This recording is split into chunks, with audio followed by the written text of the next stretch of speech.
You won't believe it, but this species is already being grown in a laboratory right now, deep inside a secure facility where the air hums with the quiet urgency of creation. The woolly mammoth, that ancient titan of the frozen north, is no longer just bones locked in permafrost.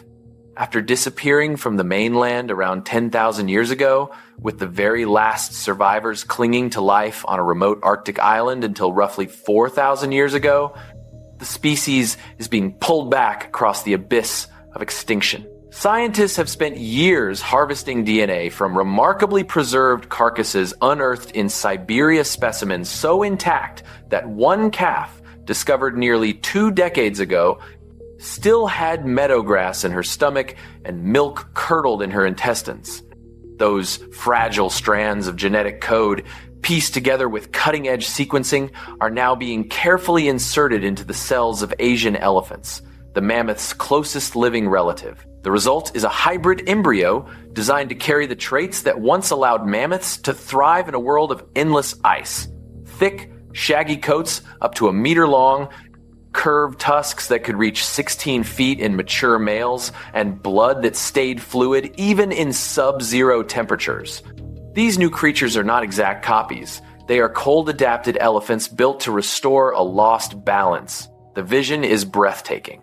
Herds roaming the vast Arctic tundra once more, trampling snow into insulating layers that prevent the permafrost beneath from melting and releasing trapped methane, a greenhouse gas far more potent than carbon dioxide. In 2026, the first viable pregnancies are already underway, carried by surrogate elephants under constant monitoring. The calves are expected later this year, and when they take their first breaths, the earth will hear the low rumble of a voice silenced for millennia. But the mammoth is only the opening chapter. Shift your gaze to the shadowed forests of Tasmania, where something else is stirring, something that vanished far more recently, yet refuses to stay gone. The thylacine, known to the world as the Tasmanian tiger, was a sleek, dog-like marsupial with distinctive dark stripes across its back and a stiff tail that tapered like a kangaroo's. It could open its jaws to an almost unbelievable angle, nearly 90 degrees, revealing rows of sharp teeth perfectly suited for hunting wallabies and smaller prey. European settlers arriving in the 19th century blamed it for livestock losses, and a government bounty sealed its fate. By the early 20th century, the species was spiraling toward oblivion. The last known thylacine, a male later called Benjamin, paced a concrete enclosure in the Hobart Zoo until he died on the night of September 7th, 1936, alone, cold, and forgotten. Grainy black and white footage of him, captured just months before his death, shows a restless animal turning in endless circles, his striped flanks catching the light. That film remains the final, undeniable proof of his kind. Yet, the story refuses to end there. For decades after the official declaration of extinction, credible sightings have persisted in Tasmania's remote wilderness farmers, reporting striped shadows crossing roads at dusk, hikers finding unusually large paw prints with telltale marsupial characteristics, even occasional blurry photographs that spark furious debate. Some believe small populations survived in the deepest bush. Others insist the animal is truly gone. Science, however, has taken up the challenge. Using perfectly preserved pups stored in ethanol since the early 20th century, researchers have reconstructed a near-complete thylacine genome. In 2026, that genome is being edited into the cells of a close living relative, the fat-tailed dunnart, a tiny mouse-like marsupial. The resulting embryos are developing in artificial pouches, carefully monitored as they grow into recognizable thylacine joeys. The plan is to raise the first generation in protected sanctuaries, allowing them to relearn the ancient rhythms of hunting and survival before any release into the wild. If successful, the forests of Tasmania may once again echo with the strange, coughing bark that gave the thylacine its other name, the tiger that yipped like a dog. Two species, separated by thousands of years of extinction, are now converging in laboratories on opposite sides of the world. The age of de-extinction has begun, and the implications reach far beyond the animals themselves. Across oceans and centuries, the resurrection continues.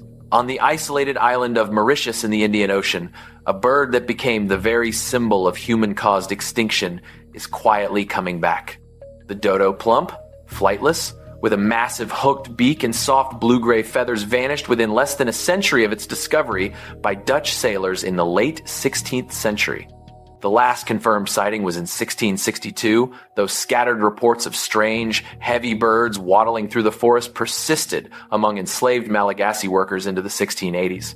Sailors hunted them relentlessly for meat, describing flesh that tasted like a cross between turkey and pork, but the real killers were the rats, pigs, and monkeys introduced by ships, animals that devoured every egg the trusting dodos laid on the ground. For centuries, the dodo was dismissed as myth, its bizarre appearance mocked in illustrations that exaggerated its clumsiness. Only a handful of physical remains survived, a dried head and foot in Oxford, a few bones scattered in museums, yet those fragments held enough intact DNA to astonish researchers. In 2026, scientists have now assembled a complete dodo genome, far more intact than anyone predicted possible from 400-year-old tissue preserved in temperate museum drawers rather than frozen tundra. The blueprint is being edited into the cells of the Nicobar pigeon, the dodo's closest living relative, a colorful bird still found across Southeast Asia. The resulting embryos are developing inside artificial eggshells, carefully rotated and warmed in incubators that mimic the humid Mauritian forest floor. The first chicks are already forming recognizable beaks and stubby wings that will never carry them into the sky. When they hatch later this year, they will be raised on a predator-free island reserve where invasive species have finally been eradicated after decades of effort. The goal is not nostalgia, but restoration.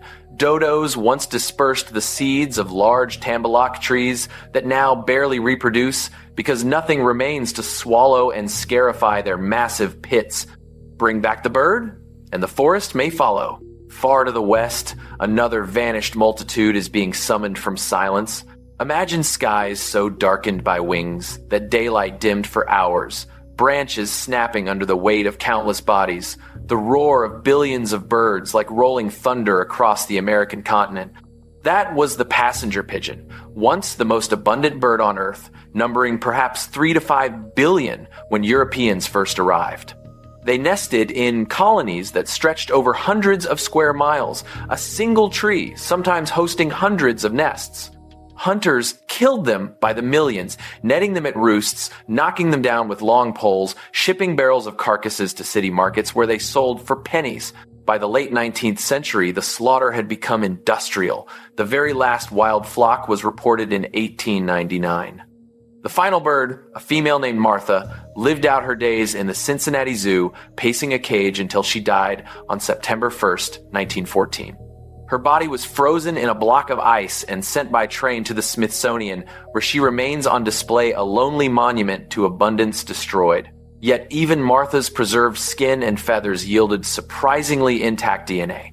In 2026, that genetic legacy is being woven into the genome of the band-tailed pigeon, a western species that still migrates in modest flocks. Embryos are already growing in surrogate eggs, developing the longer tail and stronger flight muscles that once allowed passenger pigeons to cruise at 60 miles an hour for days without rest. The plan is cautious. First, small flocks raised in vast aviaries, taught to recognize predators, encouraged to form the social bonds that define their species. Only then will they be released into restored eastern forests where chestnut and beech trees are being replanted in anticipation.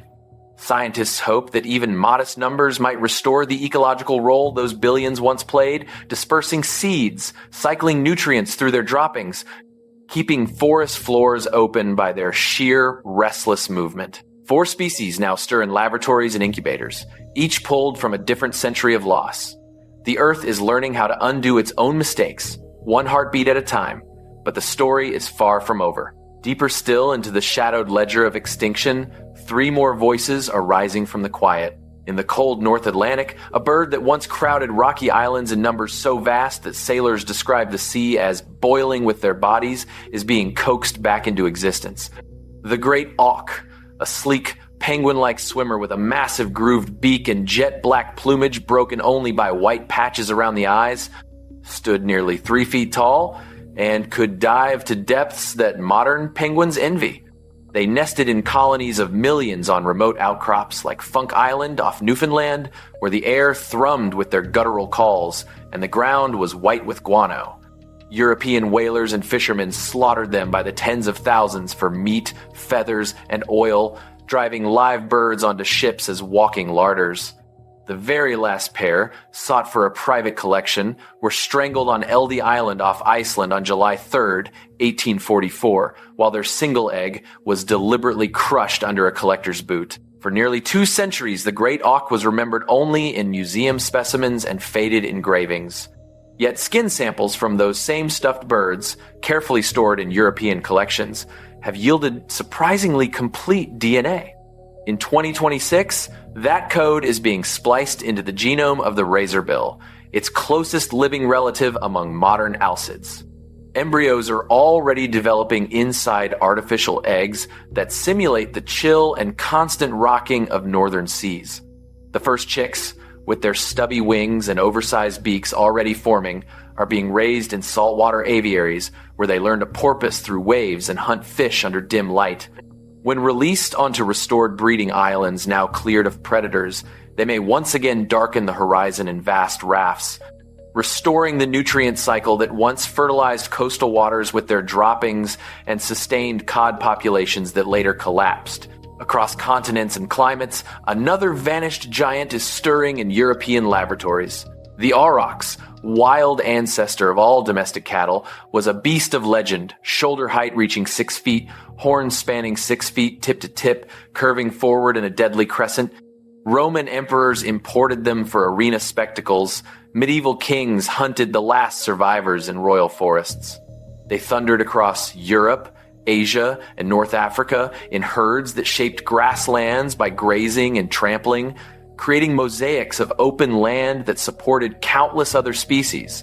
The final cow, a female guarded in a Polish preserve, fell in 1627, her death recorded with almost ceremonial sorrow. But bones and horns from archaeological sites across the continent have preserved fragments of aurochs DNA far better than expected. In 2026, selective backbreeding programs that began decades ago, choosing the most primitive traits in living cattle breeds, have now merged with direct gene editing.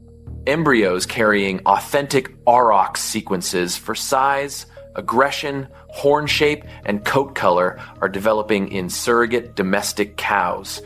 The first calves, already born in protected Dutch and German reserves, display the long legs and muscular build of their ancestors. Raised semi-wild and rewilding zones, they are learning to defend themselves against wolves reintroduced alongside them, gradually restoring the grazing pressure that once kept European landscapes open and biodiverse. And beneath Pacific waves, the most improbable resurrection of all is taking shape. Steller's sea cow, a gentle leviathan discovered only in 1741 by Russian explorers shipwrecked on the Commander Islands, grew to 30 feet long and weighed up to 10 tons. Unlike aggressive manatees or dugongs, these slow-moving giants had no fear of humans, floating placidly at the surface while crews harpooned them for meat that reportedly tasted better than beef. Within 27 years of discovery, the species was gone hunted to oblivion by fur traders, who killed hundreds annually.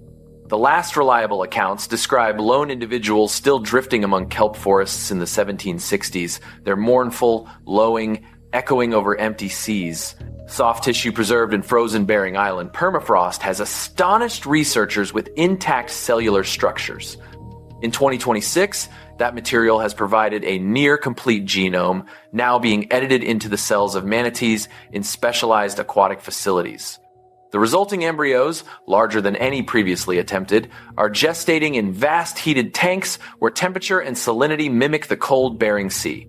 Ultrasound images already show the characteristic forked tail and thick, bark-like skin forming. When the first calves surface later this year, they will be nurtured in protected coastal lagoons, encouraged to graze on kelp beds carefully replanted along remote coastlines. Their return could stabilize northern Pacific ecosystems by preventing kelp forests from collapsing under sea urchin explosions, a cascade that began after the sea cows vanished. 7 species, 7 centuries of absence, 7 heartbeats returning. The woolly mammoth, the thylacine, the dodo, the passenger pigeon, the great auk, the aurochs, and Steller's sea cow, each pulled from a different grave of human carelessness. In laboratories scattered across the planet, embryos quicken under red lights, surrogates carry impossible pregnancies, and the first awkward newborns take their initial breaths in a world that once let them go. What happens next belongs as much to wonder as to caution. These creatures are not perfect replicas. They are hybrids shaped by necessity and compromise, carrying traces of living relatives in their blood. Some will thrive and reshape ecosystems in ways we can only guess. Others may struggle, reminding us that resurrection is not redemption. Yet the act itself, the refusal to accept finality, has already changed us. We are no longer merely the species that erases. We are becoming the species that remembers, repairs, and sometimes, against all reason, forgives itself enough to try again. The Earth turns a little less quietly now. Somewhere in the Arctic, a calf trumpets for the first time in millennia. Somewhere in Tasmania, a striped joey opens its impossible jaws. And somewhere beneath northern waves, a massive shape rises slowly toward the light, tasting kelp once more. The lost are finding their way home. If the return of these lost creatures has stirred something ancient in you, wonder, hope, or even a chill of the impossible, join us deeper in the journey. Subscribe now and turn on notifications. The next resurrection is already waiting in the shadows.